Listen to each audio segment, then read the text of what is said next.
नमस्कार दोस्तों, मैं जमाल सर आप सभी दोस्तों को MJA स्टडी यूट्यूब चैनल पर अपने तहे दिल से स्वागत करता हूं। दोस्तों आज के क्लास में आज के इस वीडियो में मैं आप सभी दोस्तों को बिल्कुल शुरुआत से अंग्रेजी पढ़ना लिखना सिखाया हूं और जो है दोस्तों बिल्कुल बेसिक जो तरीका होता है ना उस तरीके के हिसाब से आपको अंग्रेजी पढ़ाया हूं ताकि आपको अंग्रेजी पढ़ने में ज़रा सा भी दिक्कत ना हो। दोस्तों अगर हमारे इस वीडियो को आप शुरू से लेकर के अंत तक बिना भगाए हुए देख लेते हैं तो आप अंग्रेजी पढ़ना लिखना इस वीडियो के लास्ट तक बिल्कुल यूं चुटकियों में जो है ना सीख लेंगे। और जो है दोस्तों अगर बीच में अगर भगा करके आप देखते हैं, बीच में छोड़ करके भाग जाते हैं तो उससे दोस्तों आपको कुछ भी याद होने वाला नहीं है। इस वीडियो को शुरू से अंत तक देखना ही आपका जो है ना पूरा का पूरा अंग्रेजी पढ़ना लिखना आ जाएगा। बस दोस्तों शुरू से अंत तक इस वीडियो को जरूर देखिएगा। मैं कसम खाता हूं कि इस वीडियो के अंत तक इसमें आपको अंग्रेजी पढ़ना लिखना यूं चुटकियों में सिखा दूंगा। तो बने रहिए इस वीडियो में शुरू से लेकर के अंत तक। मैं आपको बता दूं इस क्लास में सबसे पहले मैंने आप सभी को ABCD पढ़ाया है, यानी अंग्रेजी पढ़ना है तो पहले ABCD का जानना जरूरी है, जिसमें छोटे बड़े दोनों ABCD का उच्चारण कराया है। उसके बाद में दोस्तों मैं आप सभी को ये चीज़ जो है ना व्यंजन वर्ण जो है यानी कि व्यंजन वर्ण और स्वर वर्ण इन दोनों को अंग्रेजी रूप को याद कराया है और एक ट्रिक बताया हूं इसमें जो कि बिल्कुल आसान ट्रिक है, जिसकी मदद से आप इसको यूं चुटकियों में याद कर लेंगे, ठीक है ना। उसके बाद में दोस्तों मैं आप सभी को यहाँ पर ये चीज़ें पढ़ा देने के बाद में वो चीज़ें जान लेंगे ना आप, तो किसी भी हिंदी शब्द को आप यूं चुटकियों में जो है ना अंग्रेजी में ट्रांसलेट करना सीख लेंगे, ठीक है। तो इस वीडियो में यही फायदा है कि मैं शुरू से इसके अंत तक आप वीडियो देखते हैं तो आप किसी भी हिंदी चीज़ को अंग्रेजी में लिखना सीख लेंगे, ठीक है ना। तो दोस्तों अब इससे बड़ा क्या चाहिए कि आप जो है ना हिंदी को अंग्रेजी में लिखना बिल्कुल आसान भाषा में सीख लेंगे, ठीक है ना। तो इस वीडियो को जरूर देखिए शुरू से अंत तक। आइए दोस्तों अब हम अपने इस वीडियो को स्टार्ट करते हैं। उससे पहले अगर आप हमारे चैनल पर नए आए हैं तो चैनल को सब्सक्राइब कर लीजिए मेरे दोस्त, उसके बाद में वीडियो को लाइक ज़रूर कर दीजिए। चलिए अब अपने क्लास को अभी इसी वक्त स्टार्ट करते हैं। देखिए दोस्तों जैसे कि मैंने आप सभी को बताया है कि सबसे पहले अगर हमें अंग्रेजी पढ़ना लिखना सीखना है तो हमारा फर्स्ट स्टेप जो है यानी पहला जो हमारा कदम है वह है बड़े और छोटे अक्षर के ABCD का पहचान और उसका उच्चारण सीखना, ठीक है। तो मैंने यहाँ पर एक तरफ में इस तरीके से मैंने डिवाइड किया हुआ है। एक तरफ में आप सभी देख सकते हैं बड़े अक्षर के ABCD है और एक तरफ में छोटे अक्षर के ABCD है, ठीक है ना। तो आइए दोस्तों अब इसको साथ मिल करके उच्चारण करते हैं। मेरे प्यारे दोस्तों आप भी मेरे साथ साथ उच्चारण करते चलिए। सबसे पहले ABCD।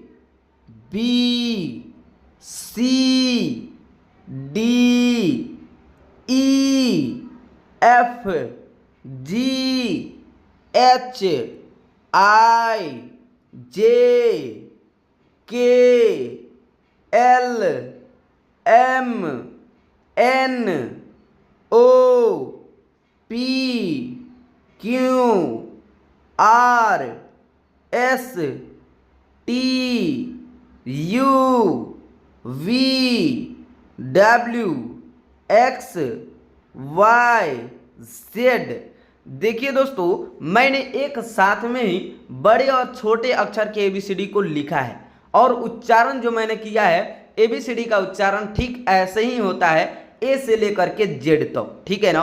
तो आइए दोस्तों मैं आपको जो है ना यहीं पर बता देता हूं कि कौन सा बड़ा ABCD है कौन सा छोटा ABCD है। सबसे पहले अगर आपके पास पेन कॉपी है तो इसको उतार लीजिए, नहीं है तो स्क्रीनशॉट मार लीजिए, जिससे आप जो है ना दोस्तों इसको अपने आप रख लीजिएगा और इसको याद जरूर कीजिएगा, ठीक है ना। मेरा तो फर्ज इतना है कि मैंने इसका उच्चारण किया है, ठीक है, और इसका जो है ना पहचान बता रहा हूँ। फर्ज आपका यह है कि आप अपना फर्ज निभाइए। अगर अंग्रेजी पढ़ना लिखना आपको सीखना है तो इसको याद कीजिए, या फिर आप कॉपी पर लिखिए या फिर मेरा वीडियो बार बार देख करके याद कीजिए या फिर स्क्रीनशॉट मार करके याद कीजिए। लेकिन याद करना आपको पहला ज़रूरी है। याद कीजिएगा तभी ना अंग्रेजी पढ़ना लिखना सीखिएगा। मैं हर बार तो आपको आकर के बताऊंगा थोड़ी ना, मैं एक बार में ही ना आपको समझाऊंगा। तो ठीक है अब दोस्तों यहाँ पर मैं लिख करके आपको बता देता हूँ कि कौन सा बड़ा ABCD है कौन सा छोटा है, ठीक है ना। सबसे पहले दोस्तों यहाँ पर देखिए बड़े ABCD को कुछ इस प्रकार से लिखते हैं और छोटे ABCD को इस प्रकार से लिखते हैं, जो कि आपको यहाँ पर दिख रहा है, ठीक है ना। बड़े बी को कुछ इस प्रकार से लिखते हैं और छोटे b को कुछ इस प्रकार से लिखते हैं, जो कि आपको यहाँ पर दिख रहा है। बड़े c को कुछ इस प्रकार से लिखते हैं, ठीक है ना, और छोटे c को कुछ इस प्रकार से लिखते हैं, ठीक है ना, जो कि आपको यहाँ पर दिख रहा है। अब यहाँ पर दोस्तों देखिए, बड़े d को कुछ इस प्रकार से लिखते हैं और छोटे d को कुछ इस प्रकार से दिखते हैं, जो कि यहाँ पर आपको कॉन्फर्म दिख रहा है, ठीक है ना। उसी तरीके से बड़े ई को कुछ इस प्रकार हम सभी लिखते हैं और छोटे ई को इस तरीके से लिखते हैं, जो कि यहाँ पर दिख रहा है। बड़े एफ को हम ऐसे लिखते हैं और छोटे एफ को हम ऐसे लिखते हैं, ठीक है ना, जैसे कि यहाँ पर है। बड़े जी को ऐसे लिखते हैं और छोटे जी को हम ऐसे लिखते हैं, जैसे कि यहाँ पर है, ठीक है ना। बड़े एच को हम ऐसे लिखते हैं और छोटे एच को हम ऐसे लिखते हैं, ठीक है ना। यहाँ पर आप देख सकते हैं बड़े आई को हम इस प्रकार कुछ लिखते हैं और छोटे आई को कुछ इस प्रकार लिखते हैं। आप सभी दोस्तों यहाँ पर देख सकते हैं। अगला दोस्तों हमारा है बड़े जे को कुछ इस प्रकार से लिखते हैं और छोटे जे को कुछ इस प्रकार से लिखते हैं। बड़े के को कुछ इस प्रकार से और छोटे के को कुछ इस प्रकार से, जो कि आप यहाँ पर देख सकते हैं। बड़े एल को कुछ इस प्रकार से और छोटे एल को कुछ इस प्रकार से लिखते हैं, ठीक है ना। यहाँ पर देखिए दोस्तों, बड़े एम को कुछ इस प्रकार से लिखते हैं और छोटे एम को ऐसे लिखते हैं। अब यहाँ पर देखिए, बड़े एन को इस तरीके से और छोटे एन को इस तरीके से लिखते हैं। उसके बाद में दोस्तों यहाँ पर बड़े ए को थोड़ा सा साइज में बड़ा और छोटा ओ को थोड़ा सा साइज में छोटा, ठीक है ना। बड़े पी को कुछ इस प्रकार से और छोटे पी को कुछ इस प्रकार से लिखते हैं, जो कि यहाँ पर दिख रहा है। बड़े क्यू को हम ऐसे लिखते हैं और छोटे क्यू को हम ऐसे लिखते हैं, यहाँ पर देख लीजिए, ठीक है। बड़े आर को हम ऐसे लिखते हैं और छोटे आर को ऐसे लिखते हैं, यहाँ पर देखिए, ठीक है ना। बड़े एस को हम ऐसे लिखते हैं और छोटे एस को ऐसे लिखते हैं, ठीक है। बड़ा टी हो तो इस प्रकार लिखते हैं और छोटा टी हो तो इस प्रकार लिखते हैं, जो कि यहाँ पर दिख रहा है। अब दोस्तों हम सभी का बड़ा यू जो है दोस्तों इस तरीके से हम सभी लिखते हैं और छोटा यू को ऐसे लिखते हैं, ठीक है ना। यहाँ पर बड़ा भी है जिसको हम ऐसे लिखते हैं और छोटे भी को ये ऐसे लिखते हैं, ठीक है। यहाँ पर बड़ा डब्ल्यू है जिसको हम ऐसे लिखते हैं और छोटे डब्ल्यू को ऐसे लिखते हैं। बड़ा एक्स को हम ऐसे लिखते हैं और छोटे एक्स को ऐसे लिखते हैं, ठीक है ना। बड़ा वाई को हम ऐसे लिखते हैं और छोटा वाई को ऐसे लिखते हैं। बड़े जेड को ऐसे लिखते हैं और छोटे जेड को ऐसे लिखते हैं, जो कि यहाँ पर ऑलरेडी दिख रहा है, ठीक है ना। तो ये चीज़ें कन्फर्म हो गई दोस्तों। अभी आप स्टिल रुक करके देख रहे हैं तो आप ज़रूर इसमें इंटरेस्टेड हैं, तो ज़रूर दोस्तों इस वीडियो को शुरू से अंत तक देखिएगा। मैंने पहले भी आपको बताया है कि इस वीडियो को अंत तक देखते हैं, किसी भी हिंदी शब्द को आप अंग्रेजी में लिखना सीख लेते हैं, ठीक है। तो बने रहिएगा, देखते रहिएगा। आगे बढ़ते हैं दोस्तों। आगे मैंने बताया था कि अगले स्टेप में हमारा पहला कदम हुआ एबीसीडी को सीखना, छोटे बड़े एबीसीडी का पहचान करना। उसके बाद में दोस्तों स्टेप 2 में हम सभी हिंदी वर्णमाला का अंग्रेजी रूप जानना और उसका याद करना सीखेंगे, ठीक है। यहाँ पर देखिए दोस्तों, पूरा का पूरा अच्छे तरीके से व्यंजन वर्ण का अंग्रेजी रूप लिखा हुआ है, ठीक है, क से लेकर के ज्ञ तक। इसका हम उच्चारण करेंगे, आप भी मेरे साथ उच्चारण कीजिएगा। जैसे कि एबीसीडी के साथ में मैंने बताया था कि कॉपी पेन पर उतारना है या फिर स्क्रीनशॉट ले लेना है या फिर बार बार वीडियो देख करके इसको याद करना है, ठीक है ना। तो इसको भी याद करना जरूरी है और इसका एक जो है ना बिल्कुल आसान ट्रिक बताऊंगा जिसकी मदद से आप ध्यान से इसको याद कर सकते हैं, तो इसको जरूर देखिए। चलिए दोस्तों हम उच्चारण करते हैं, मेरे साथ आप भी उच्चारण कीजिए। के से क, के एच से ख, जी से ग, जी एच से घ, एन जी से अंग, सी एच से च, सी डबल एच से छ, जे से ज, जे एच से झ, वाई एन से इय, टी से ट, टी एच से ठ, डी से ड, डी एच से ढ, एन से ड़, टी से त, टी एच से थ, डी से द, डी एच से ध, एन से न, पी से प, पी एच से फ, बी से ब, बी एच से भ, एम से म, वाई से य, आर से र, एल से ल, भी या डब्लू इन दोनों से व हो जाता है, ठीक है ना। एस एच से तालाबे स, एस एच से मुदान स, एस से दंत स, एच से ह, के एस एच से छ, टी आर से त्र और जे एन से ज्ञ। दोस्तों हमारे क से लेकर के ज्ञ तक ये हुआ अंग्रेजी में व्यंजन वर्ण। ठीक है ना दोस्तों, मैंने बताया था कि इसका एक याद करने का आसान ट्रिक है जो कि मैंने आपको यहाँ पर दोस्तों बता देता हूँ। देखिए दोस्तों, यहाँ पर एक चीज कॉमन है, एच कहाँ तक, प फ ब तक। आपको क से लेकर के प फ ब तक, कहाँ से, क से लेकर के मैं आपको यहाँ प फ ब तक बिल्कुल आसान तरीके से सिखा सकता हूँ। और यरल जो है आप अपने से याद कर लीजिएगा। वो क्यों, मैं आपको बता दूं दोस्तों, आप सभी यहाँ पर देख सकते हैं कि हमेशा एक के बाद में दूसरे शब्द को बनाने के लिए एच का जरूरत पड़ता है, फिर तीसरे शब्द के बाद में चौथे शब्द को बनाने के लिए एच का जरूरत पड़ता है। उसी तरीके से आप पहले के बाद यहाँ पर भी देख लीजिए, दूसरे शब्द में एच है, तीसरे के बाद देखिए चौथे शब्द में भी एच है। उसी तरीके से पहले के बाद दूसरे में, तीसरे के बाद चौथे में। ठीक उसी प्रकार से यहाँ पर भी आप सभी देख सकते हैं, यहाँ पर भी देख रहे हैं ना। इसी तरीके से मैं आपको बताता हूँ कि एच कॉमन क्यों है। सबसे पहले एच यहाँ पर लिख लेते हैं। ठीक है, के से हम क पढ़ रहे हैं तो के के साथ में ही एच जब लगा रहे हैं तो के एच से ख का मीनिंग हो रहा है। ठीक है ना, ध्यान दीजिएगा। जी से ग हो रहा है और जी के साथ में एच लगा दे रहे हैं तो वह घ का मीनिंग हो जा रहा है। ठीक है, तो यहाँ पर स्टेप 1 और स्टेप 3 इसको आपको याद करना है। पहला मीनिंग और तीसरे का मीनिंग आपको याद करना है। दूसरे का मीनिंग और चौथे का मीनिंग आप रूपी आपको याद हो जाएगा। क्यों?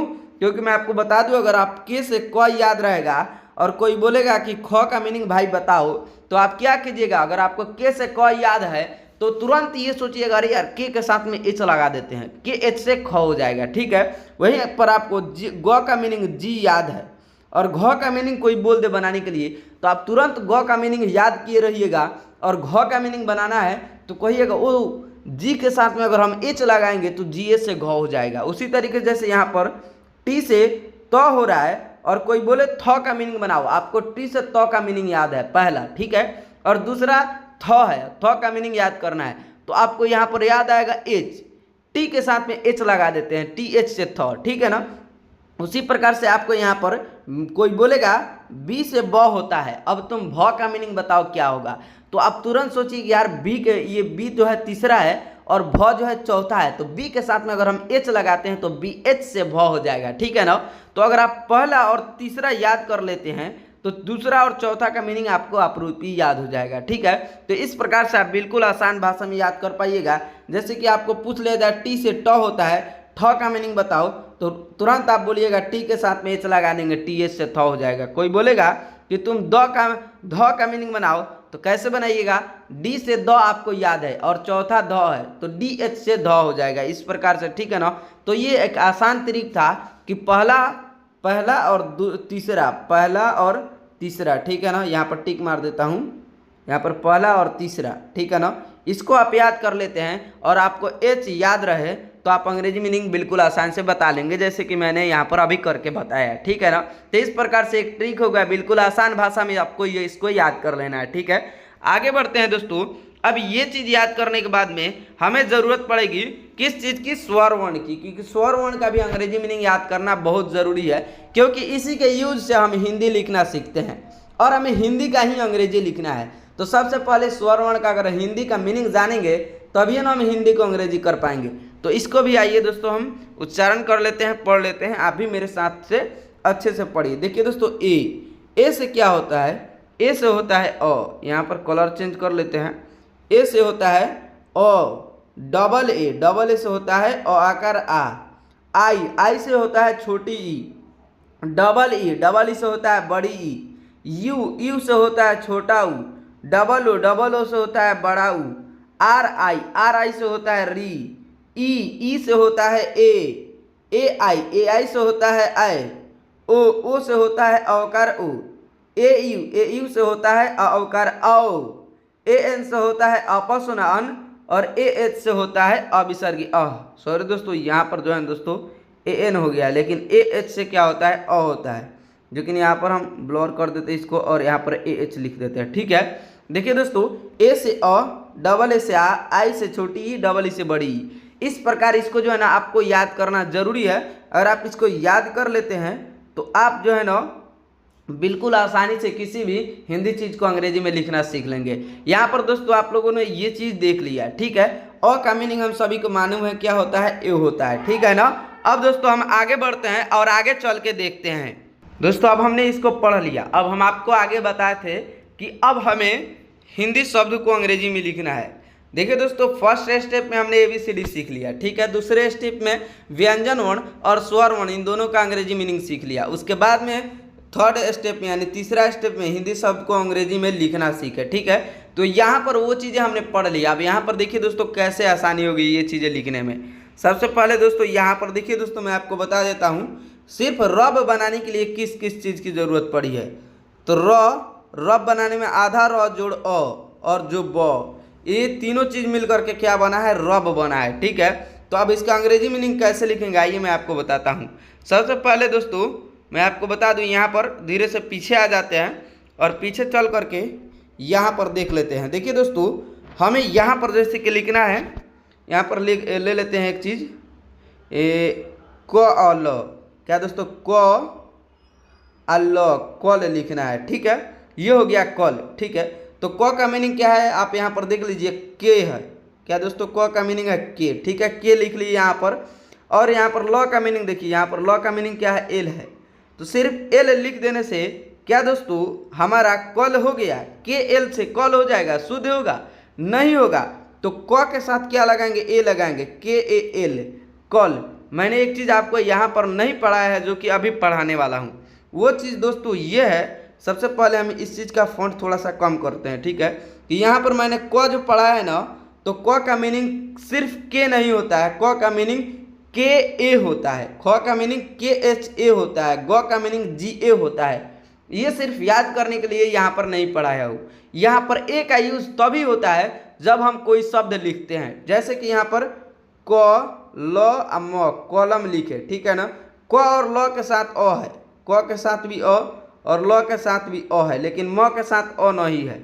क्यों? क्योंकि अंतिम में पढ़ रहा है, इसीलिए यहाँ पर जो चीज़ भी मैंने आपको पढ़ाया है ये सारी चीज़ें आधा है, लेकिन जब भी हम किसी शब्द को लिखते हैं वहाँ पर पूरा हो जाता है। जैसे कि यहाँ पर एक एग्जाम्पल के थ्रू मैं आपको बता देता हूँ। जैसे कि यहाँ पर क को पूरा बनाना है तो कैसे बनेगा, सबसे पहले आधा क आएगा, ठीक है। उसके बाद में जोड़ होगा, फिर अ आएगा, फिर बराबर होगा, तब जा करके पूरा क बनेगा, ठीक है ना। तो आधा क का मीनिंग हम सब आपको पढ़ाए हैं, के होता है, ठीक है। और अ का मीनिंग ए होता है। जब पूरा क का मीनिंग लिखेंगे तो क्या होगा, के ए होगा। इसी तरीके से वो चाहे ग का मीनिंग होगा, पूरा ग का मीनिंग जी होगा, लेकिन आधा ग होगा जैसे कि यहाँ पर है तो उसका सिर्फ मीनिंग जी हो गया, ठीक है ना। लेकिन जब पूरा ग होगा तो उसका मीनिंग क्या हो जाएगा, जी ए हो जाएगा। पूरा घ होगा उसका मीनिंग जी एच ए हो जाएगा, ठीक है ना। तो इसीलिए मैंने यहाँ पर आपको जो है ना ये चीज़ें पढ़ाई है। उनके साथ में कौन सा चीज़ मिल जाता है, अ मिल जाता है, अ का मात्रा जो है ना जुड़ जाता है, जिसका मीनिंग ए है। जब भी हम इंग्लिश लिखेंगे तो उनके साथ में ए मिलेगा। कैसे, किस प्रकार से, आइए मैं आपको बताता हूँ। जैसे यहाँ पर लिखा हुआ है र अबर रब, ठीक है ना। तो र का मीनिंग क्या पढ़े हम लोग, आर पढ़े हैं, ठीक है। र का मीनिंग हो गया आर। अब देखिए र को पूरा रब बनाने में किस किस चीज़ की ज़रूरत पड़ी है, आप लोग यहाँ पर देख सकते हैं कि पूरा र को बनाने में यहाँ पर आधा र और आधा र और अ की ज़रूरत पड़ती है। आधा र का मीनिंग आर, ठीक है ना, और आधा अ का मतलब अ का मीनिंग ए और ब का meaning B, R A B, ठीक है ना, आर ए बी। तब यहाँ पर र आकर रा, आर ए बी, रब, इस प्रकार से लिखेंगे, ठीक है ना। उसी तरीके से कल, मत, बल, वन, धन, रथ, ये सारी चीज़ें हैं, इसको भी इसी प्रकार से लिखेंगे। तो आप लोग यहाँ पर सीख लीजिए, जितने भी व्यंजन वर्ण होते हैं उन सभी के साथ में अ ऑलरेडी जुड़ा हुआ होता है। जैसे कि यहाँ पर मैं आपको एक बार और बता देता हूँ, क जोड़ अ बराबर पूरा क, ठीक है ना। इसी तरीके से ख जोड़ अ बराबर पूरा ख। इसी तरीके से क से लेकर के ज्ञ तक के शब्दों में यह अ जो है ऑलरेडी जुड़ा हुआ है। और जब भी यह शुरू में किस चीज़ में, शुरू में, यानी जैसे कि शुरू में या बीच में ये सारी शब्द है उसके साथ में अ ऑलरेडी लगा हुआ रहेगा और लास्ट में यहाँ पर लिख करके बता देता हूँ, लास्ट में अ नहीं आता है, अ नहीं आता है, ठीक है ना, अ नहीं आता है। कैसे? तो आप सभी यहाँ पर देख सकते हैं, ये जो भी लास्ट में यहाँ पर जो भी ये लास्ट में दिख रहा है ये सारा शब्द इनके साथ में अ नहीं है। जैसे कि यहाँ पर वन, कल, क में है लेकिन ल में नहीं है, व में है लेकिन न में नहीं है। कैसे? अब आइए यहाँ पर आपको बता देता हूँ। दोस्तों अगर आपको थोड़ा बहुत नहीं समझ में आ रहा होगा तो फिर से देख लीजिएगा, लेकिन वीडियो छोड़ करके न जाइएगा, क्योंकि ये दोस्तों वीडियो आप सभी के करियर के सबसे बेस्ट वीडियो है, ठीक है ना, सबसे इंपॉर्टेंट वीडियो है। अब देखिए दोस्तों, मैं इसका अंग्रेजी अब लिखना शुरू करता हूँ, आप भी मेरे साथ साथ जो है ना दोस्तों थोड़ा सा बने रहिए। देखिए दोस्तों, यहाँ पर लिखा गया है र अबर रब, ठीक है, तो र का मीनिंग हो जाएगा आर, र में अ का मात्रा है तो आर ए, और बी से होता है ब, इसीलिए मैंने व्यंजन वर्ण पढ़ाया ताकि आपको य क से लेकर के ज्ञ तक का अंग्रेजी मीनिंग याद हो जाए, ठीक है ना। तो यहाँ पर र का मीनिंग आर, र के साथ अ है तो आर ए, और बी से ब, और ब अंत में आया है इसीलिए ब के साथ अ नहीं है, तो यहाँ पर सिर्फ बी लिखेंगे, ठीक है ना। और यहाँ थोड़ा सा और भी इसको कम करते हैं, ठीक है। उसके बाद में दोस्तों यहाँ पर लिखा गया है कल, तो के से क्या होता है? क होता है, के से क होता है, क में अ का मात्रा है, के ए और एल से ल, कल। उसी तरीके से एम से म में अ का मात्रा है, एम ए टी से मत। उसके बाद में बी से ब, और ब के साथ में अ का मात्रा है, बी ए और एल से ल, बल। वी से व, वी ए एन से वन। यहाँ पर धन लिखा है, डी एच ए एन से धन। और यहाँ पर रथ लिखा है, आर ए टी एच से रथ, ठीक है ना। यहाँ पर सज लिखा है तो आर ए एस ए जे से सज। यहाँ पर फल लिखा है तो पी एच से फ, ए से अ ल, फल। यहाँ पर चक लिखा है, सी एच से च, ए से अ और के एच से ख, चक। उसके बाद में यहाँ पर सच लिखा है, एस ए सी एच से सच। यहाँ पर पक लिखा है तो पी ए के से पक, ठीक है ना। उसके बाद में यहाँ पर लिखा है नग, तो एन ए जी से नग। उसके बाद में यहाँ पर लिखा है खल, के एच ए एल से खल। ए क्यों लग रहा है ये सब आप लोग समझ रहे हैं कि अ साथ में है इसीलिए, ठीक है। ये तो हो गई दो अक्षर की शब्द। अब यहाँ पर तीन अक्षर के शब्द को देखेंगे, जो कि यहाँ पर मैंने रोमन को तोड़ा है, तो आधा र जोड़ अ जोड़ आधा म जोड़ अ जोड़ न। अब यहाँ पर अ आएगा दो बार, यहाँ यहाँ यहाँ यहाँ यहाँ यहाँ अ आएगा, ठीक है ना। तो उसके साथ में ए लगेगा, ठीक है। अब यहाँ पर थोड़ा सा फॉन्ट चेंज करते हैं, ठीक है। अब यहाँ पर देखिए दोस्तों, जैसे कि रोमन लिखना है तो आर से हो गया र, ठीक है। अब पूरा र लिखना है तो आर ए, एम से हो गया म, पूरा म लिखना है तो एम ए, और एन से हो गया न, और न आधा है, R A M A N से हो गया रमन। अब यहाँ पर लिखा गया है कमर, तो के से क, के ए, एम से म, एम ए, और आर से र, कमर, इस प्रकार लिखेंगे। उसके बाद में यहाँ पर लिखा गया हसन, तो एच से ह, एच ए से ह, एस ए से स, और एन से न, हसन। यहाँ पर लिखा गया है पलक, पी से पलक, पी ए एल ए, के से क्या होगा दोस्तों? पलक। उसके बाद में यहाँ पर लिखा गया है जबल, जे से ज, जे ए, बी से ब, बी ए, और एल से ल, जबल। उसके बाद में यहाँ पर लिखा गया है सफल, एस से स, एस ए, एफ से फ, एफ ए, और एल से ल, सफल। उसके बाद में यहाँ पर लिखा गया है बहन, बी से ब, बी ए, एच से ह, एच ए, एन से न, बहन। उसके बाद में यहाँ पर लिखा गया है ब ह अस, बहस, तो बी से ब, बी ए, एच से ह, एच ए, और एस से स, बहस। उसके बाद में यहाँ पर लिखा गया है शहर, एस एच से तालाब स, एस एच ए, एच से ह, एच ए, आर से र, S H A, S H A, H A R, शहर। उसके बाद में यहाँ पर लिखा गया हवन, एच से होता है ह, हम सभी जानते हैं, एच से होता है ह, एच ए एस, और वी से होता है वह, वी ए, और एन से न होता है कि नहीं दोस्तों? तो V H A, V A, N से हो गया हवन, ठीक है। इस प्रकार से हम अंग्रेजी में तीन अक्षर के शब्दों को लिखेंगे, जिसमें ए को दो बार रिपीट किया जाएगा। वह किस लिए आप लोग समझते हैं, और अंतिम में जो चीज़ आती है मैं बार बार करता हूँ वो आधा होता है, इसीलिए अंत में आया सभी चीज़ों में मैंने ए नहीं लगाया है, ठीक है ना।